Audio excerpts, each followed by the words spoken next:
بسم اللہ الرحمن الرحیم۔ سبجیکٹ عربی، لیسن نمبر 1، پارٹ 4۔ دیکھو، سب سے پہلے ہم نے پارٹ اے کو بھی پڑھا، پارٹ بی کو بھی پڑھا، پارٹ 3 بھی پڑھ لیا۔ اس میں ہمیں اس کا ترجمہ دھیان میں رکھنا ہے اور اس کا ترجمہ یاد کرنا ہے، اس کا معنی ہمیں اپنی نوٹ بک کے اندر لکھنا تھا۔ اب یہاں پہ کچھ سبق کے اندر سے کچھ الفاظ دیے گئے جس کو ہمیں یاد رکھنا ہے، جس کا الفاظ کا معنی ہمیں یاد رکھنا ہے، یہاں پہ دکھا گیا۔ تو یہ سب الفاظ اور معنی کیا ہے، الفاظ اور اس کا معنی۔ تو یہ الفاظ ہے، اس کا معنی کیا ہوتا ہے وہ ہمیں یاد رکھنا ہے اور اپنی نوٹ بک کے اندر لکھنا ہے۔ اب یہاں پہ دیا گیا رحب بھی، رحب بھی اس کا مطلب ہوگا استقبال کیا گیا، استقبال کیا گیا۔ صنعت، تیار کیا گیا، کیا کہیں گے، صنعت تیار کیا گیا۔ العمت پھوپھی، العمت پھوپھی۔ نظیفاً صاف شفاف، نظیفاً صاف شفاف۔ منشفتن اس کا مطلب کیا ہوگا، منشفتن تولیہ، اس کا مطلب کیا ہوگا، تولیہ۔ رغیفن، رغیفن کا مطلب ہوگا روٹی، رغیفن اتنا روٹی۔ شہین، شہین کا مطلب ہوگا مزیدار، شہین یعنی مزیدار۔ فرحہ، فرحہ کا مطلب ہوگا وہ خوش ہوا، وہ خوش ہوا۔ اس کے بعد ہے الاقارب، اقارب کا مطلب رشتہ دار، اردو کے اندر کیا کہیں گے، الاقارب کا مطلب ہوگا رشتہ دار۔ اسی طرح سے فرشنا، فرشنا کا مطلب ہم نے بچھایا، فرشنا یعنی ہم نے بچھایا۔ اسی طرح سے اباریقن، کیا لکھا ہے، اباریقن اس کا مطلب ہوتا ہے لوٹا جگ، لوٹا یا پھر جگ، لوٹا یا پھر جگ۔ اسی طرح سفرتن، سفرتن کا مطلب دسترخوان، سفرتن، سفرتن کا معنی کیا ہوگا، دسترخوان۔ اسی طرح سے صحون، صحون کا مطلب تھالی، پلیٹ، صحون کا مطلب تھالی، تھالیہ یا پھر پلیٹ۔ الحجاز، الحجاز کا مطلب عرب شہر، الحجاز کا مطلب عرب شہر۔ تو یہ الفاظ ہے، یہ اس کے معنی ہے، اس الفاظ معنوں کو ہمیں یاد رکھنا ہے۔ اس سبق کے اندر کیا دیا گیا، الفاظ اس کے معنی، الفاظ کو یاد کرنا ہے اور پھر اس کے بعد اس کے معنی کو بھی یاد کرنا ہے اور اس کو اپنی نوٹ بک کے اندر اردو کے اندر لکھنا ہے۔ کس طریقے سے لکھنا ہے میں آپ کو بتا دیتا ہوں یہاں پہ، کہ یہاں پہ ہمیں لکھنا ہے اسی طریقے سے۔ پہلے الفاظ لکھنا ہے پارٹ 4 کے اندر، اس کے بعد اس کا معنی۔ رحب بھی استقبال کیا گیا، صنعت تیار کیا گیا، العمت پھوپھی، نظیفاً صاف ستھرا، صاف شفاف، منشفتن تولیہ، رغیفن روٹی۔ اسی طریقے سے آگے اور لکھنا ہے شہین مزیدار، شہین مزیدار۔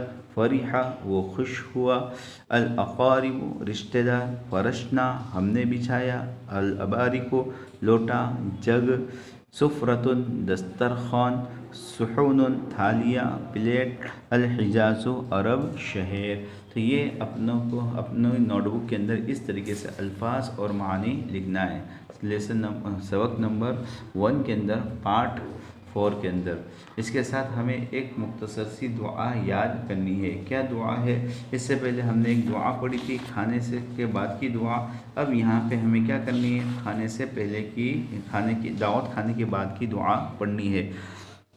کہ جیسے ہم نے پہلے پڑھا تھا کھانا کھانے کے بعد دعا پڑھے، لیکن کسی کے یہاں دعوت کھانے گئے تو اب کیا کریں، تو اس کے بعد ہمیں کیا کرنا ہے، دعا پڑھنی۔ کیا دعا ہے دعوت کھانے کے بعد کی، یہاں دیا ہے اللہم اطعم من اطعمنی واسقی من سقانی، اللہم اطعم من اطعمنی واسقی من سقانی۔